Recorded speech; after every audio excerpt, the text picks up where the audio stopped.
Hello everyone and welcome to Marg ERP video, जिसमें आज हम आपको ई इनवॉइस का प्रोसेस बताने जा रहे हैं। तो जैसे कि आप सभी जानते ही होंगे, गवर्नमेंट ने ये मैंडेटरी कर दिया है जिनकी टर्नओवर 10 करोड़ या उससे ऊपर है, उन्हें अपनी ई इनवॉइसेस जीएसटी पोर्टल पर अपलोड करना अब जरूरी होगा और ये 1 अक्टूबर 2022 से एप्लीकेबल होने वाला है।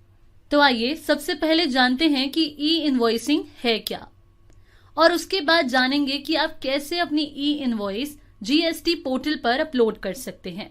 ई इनवॉइस बेसिकली एक प्रोसेस होता है जिसमें सप्लायर अपनी B2B एक्सपोर्ट और रजिस्टर्ड पार्टी के क्रेडिट या डेबिट नोट के इनवॉइसेस को GSTN के पोर्टल पर अपलोड करता है, जिसको इलेक्ट्रॉनिक इनवॉइसिंग मींस ई इनवॉइसिंग कहा जाता है। अब सप्लायर को अपनी GSTR1 की रिटर्न भरने में प्रॉब्लम नहीं होगी। इसके साथ ही उसके बायर्स को हाथ के हाथ ITC अवेल करने की अपॉर्चुनिटी मिलेगी। एंड जैसे ही इनवॉइस अपलोड होंगे, सप्लायर को गवर्नमेंट की तरफ से एक एक्नॉलेजमेंट मिल जाएगा।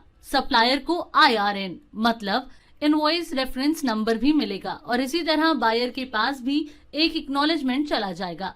और टैक्स डिपार्टमेंट्स के द्वारा ई इनवॉइसिंग स्टार्ट करने का पर्पस इनवॉइसिंग की कंप्लीट प्रोसेस को आसान बनाना है, ताकि डेटा से रिलेटेड सभी रिकंसिलिएशन प्रॉब्लम्स को कम किया जा सके और रिटर्न को आसानी से भरा जा सके, जो टैक्स पेयर्स को इनपुट टैक्स क्रेडिट आसानी से प्राप्त करने में हेल्प करेगा। तो आइए अब इसका प्रोसेस देखते हैं।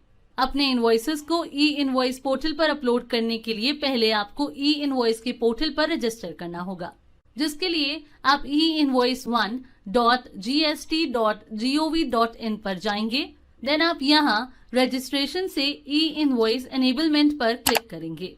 फिर आप अपना GSTIN मेंशन करेंगे और फिर जो भी आपको यहाँ कैप्चा शो हो रहा होगा वो कैप्चा आप यहाँ मेंशन करके गो पर क्लिक कर देंगे। तो इस तरह से आपको यहाँ आपकी डिटेल्स शो हो जाएंगी। देन अब आप यहाँ आई अग्री के चेक बॉक्स में क्लिक करके सेंड OTP पर क्लिक कर देंगे।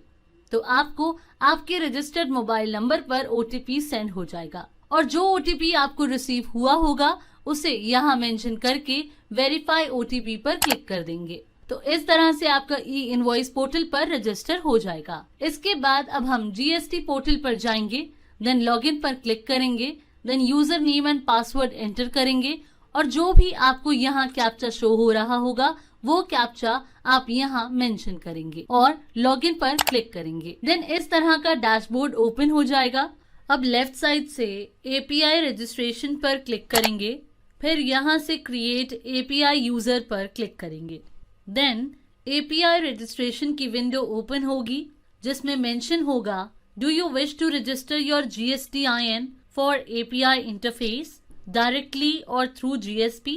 तो हम थ्रू GSP को सिलेक्ट करेंगे, जिसमें आप सिलेक्ट योर GSP के ड्रॉप डाउन से GSP सिलेक्ट करेंगे और यहाँ हम आपको बताना चाहेंगे कि हमारा मास्टर इंडिया प्राइवेट लिमिटेड और Pinnacle Finserv Advisors Private Limited से कोलैबोरेशन है। आप इनके थ्रू अपना रजिस्ट्रेशन कर सकते हैं। तो आप इन दोनों कंपनीज में से जिस भी कंपनी के थ्रू अपना रजिस्ट्रेशन करना चाहते हैं उस GSP को सिलेक्ट कर सकते हैं। तो सपोज अभी हम यहाँ Pinnacle Finserv Advisors Private Limited select करते हैं। देन अपने अकॉर्डिंग अपना user name and password create कर लेंगे और फिर पासवर्ड री एंटर करके यहाँ से सबमिट बटन पर क्लिक करेंगे। सबमिट करते ही आपको अपने रजिस्टर्ड मोबाइल नंबर पर OTP रिसीव होगा। वो OTP आप यहाँ फिल करेंगे और वेरीफाई OTP पर क्लिक करेंगे। देन इस तरह से अकाउंट क्रिएटेड सक्सेसफुली का पॉपअप मैसेज शो हो जाएगा। सिंपली ओके पर क्लिक करेंगे। तो इस तरह से हम पोर्टल का प्रोसेस कंप्लीट कर लेंगे। आइए अब सॉफ्टवेयर में ई इनवॉइसिंग का प्रोसेस देखते हैं और आप मार्क सॉफ्टवेयर में सिंगल और बल्क में अपनी इनवॉइसेस को ई इनवॉइस पोर्टल पर अपलोड कर सकते हैं।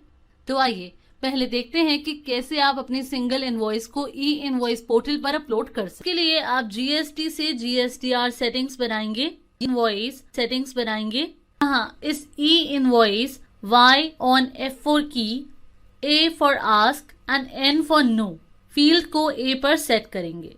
इसका मतलब है कि आप जब भी इनवॉइस जनरेट करेंगे तो सॉफ्टवेयर आपसे पूछेगा कि आप अपने ई इनवॉइस पोर्टल पर अपलोड करना चाहते हैं या नहीं। Then Y for HSN code, I for item wise and N for no. इसका मतलब है अगर आप HSN वाइज अपनी इनवॉइस या इनवॉइसेस को पोर्टल पर अपलोड करना चाहते हैं तो आप इस फील्ड को Y पर सेट करेंगे, और अगर आप आइटम वाइज अपनी इनवॉइस या इनवॉइसेस को अपलोड करना चाहते हैं तो आप इस फील्ड को I पर सेट करेंगे। तो अभी हम इस फील्ड को Y पर, दैट इज HSN कोड पर सेट करते हैं। फिर सिलेक्ट योर GSP फील्ड से अपना GSP सिलेक्ट करेंगे। मतलब अगर आपने as a GSP Master India Private Limited select किया है और रजिस्ट्रेशन किया है तो आप इस फील्ड में मास्टर इंडिया सिलेक्ट करेंगे, और अगर आपने Pinnacle Finserv Advisors Private Limited के थ्रू रजिस्ट्रेशन किया है तो आप इस फील्ड को माई GST कैफे पर सेट करेंगे। तो जैसे कि हमने Pinnacle Finserv Advisors Private Limited से API इंटीग्रेशन किया था तो यहाँ माई GST कैफे सिलेक्ट करते हैं, और फिर यहाँ E-इनवॉइस लॉगिन क्रेडेंशियल में वो यूजर नेम और पासवर्ड मेंशन करेंगे जो आपने API रजिस्ट्रेशन के टाइम पर क्रिएट किया था, और फिर ओके बटन पर क्लिक करते हैं। इसके बाद अब E-इनवॉइस जनरेट करते हैं। GST मेन्यू से जनरेट E-इनवॉइस पर क्लिक करेंगे। फिर पीरियड में डेट एंटर करेंगे, जिस डेट से जिस डेट तक के इनवॉइसेस आप देखना चाहते हैं। फिर शो बटन पर क्लिक करेंगे। शो पर क्लिक करते ही बाय डिफॉल्ट आपको सिलेक्टेड पीरियड के जितने भी पेंडिंग इनवॉइसेस होंगे, B2B के, क्रेडिट नोट के, एक्सपोर्ट के, वो आपको प्रॉपर डिटेल्स के साथ like GSTIN, tax type, invoice date, invoice number, bill amount etcetera के साथ शो हो जाएंगे। यहाँ फिल्टर भी लगा सकते हैं कि आप पेंडिंग, अपलोडेड, कैंसिल्ड या ऑल इनवॉइसेस देखना चाहते हैं। जैसे ऑल सिलेक्ट करते हैं तो आप देखेंगे जो इनवॉइसेस फाइल हो चुके होंगे उनके सामने इस तरह से टिक साइन शो हो जाएगा, और जो इनवॉइसेस फाइल नहीं हुए होंगे वो अनटिक होंगे। इसके बाद आप यहाँ इन तीनों चेक बॉक्सेस में से सिलेक्ट कर सकते हैं कि आपको केवल B2B के इनवॉइसेस देखने हैं, एक्सपोर्ट के देखने हैं, क्रेडिट नोट के देखने हैं, या सभी के इनवॉइसेस आप देखना चाहते हैं। वैसे बाय डिफॉल्ट ये तीनों टिक बॉक्सेस सिलेक्ट होते हैं, जिसको आप as per the requirement select या डीसिलेक्ट कर सकते। इसके बाद जैसे अगर आप यहाँ फिल्टर में ऑल सिलेक्ट करते हैं तो आपको यहाँ शो हो जाता है कि B2B के टोटल कितने इनवॉइसेस हैं, एक्सपोर्ट के कितने हैं और क्रेडिट नोट के कितने इनवॉइसेस हैं, और साथ ही यहाँ दिखा देता है कि पेंडिंग इनवॉइसेस कितने हैं, कैंसिल कितने हैं और फाइल कितने हैं। तो इस तरह जो भी फिल्टर आप यहाँ सिलेक्ट करते हैं उसके अकॉर्डिंग नंबर ऑफ इनवॉइसेस आपको यहाँ शो हो जाते हैं। तो अभी जैसे हम यहाँ इस इनवॉइस को सिलेक्ट करते हैं जिसको अपलोड करना है और जनरेट करते हैं। जनरेट करते ही E-इनवॉइस जनरेशन की विंडो शो होगी जहां आप ट्रांजैक्शन डिटेल्स देख सकते हैं। आप सेलर डिटेल्स, बायर डिटेल्स देख सकते हैं। अगर आप चाहें तो इस एडिट आइकॉन पर क्लिक करके इन डिटेल्स को एडिट भी कर सकते हैं। फिर आप डिस्पैच डिटेल्स देख सकते हैं, और अगर डिस्पैच डिटेल्स को इंक्लूड करना चाहते हैं तो यहाँ चेकबॉक्स में क्लिक कर देंगे।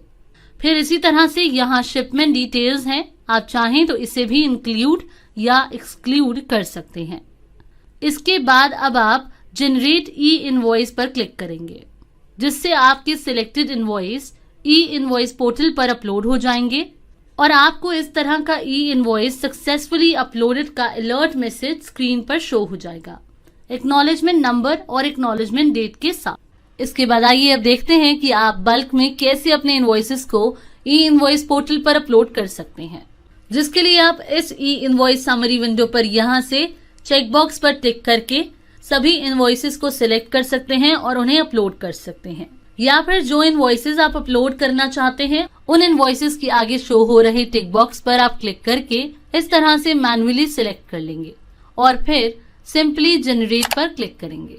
तो आपको do you wish upload bulk invoices का ये अलर्ट मैसेज शो होगा। यहाँ पर आप यस पर क्लिक करेंगे। अगर आप यहाँ जो इनवॉइसेस अपलोड कर रहे हैं उन इनवॉइसेस में कोई एरर तो नहीं, ये चेक करने के लिए आप यहाँ से चेक बटन पर क्लिक करेंगे। तो इस तरह की एरर स्टेटस की विंडो ओपन हो जाएगी, जिसमें अगर अपलोड हो रहे इनवॉइसेस में अगर कोई एरर होता है तो वो आपको इस विंडो पर शो हो जाएगा। नहीं तो ये विंडो आपको ब्लैंक शो होगी। तो अब इनवॉइसेस को ई इनवॉइस पोर्टल पर अपलोड करने के लिए अपलोड बटन पर क्लिक करेंगे, जिससे अपलोडिंग का प्रोसेस स्टार्ट हो जाएगा और इस तरह से बल्क इनवॉइसेस ई इनवॉइस पोर्टल पर अपलोड हो जाएंगे। सो फ्रेंड्स, आप भी वीडियो में दिखाए गए प्रोसेस को फॉलो करके आसानी से अपने सिंगल और बल्क इनवॉइसेस को ई इनवॉइस पोर्टल पर अपलोड कर सकते हैं। Thanks for watching.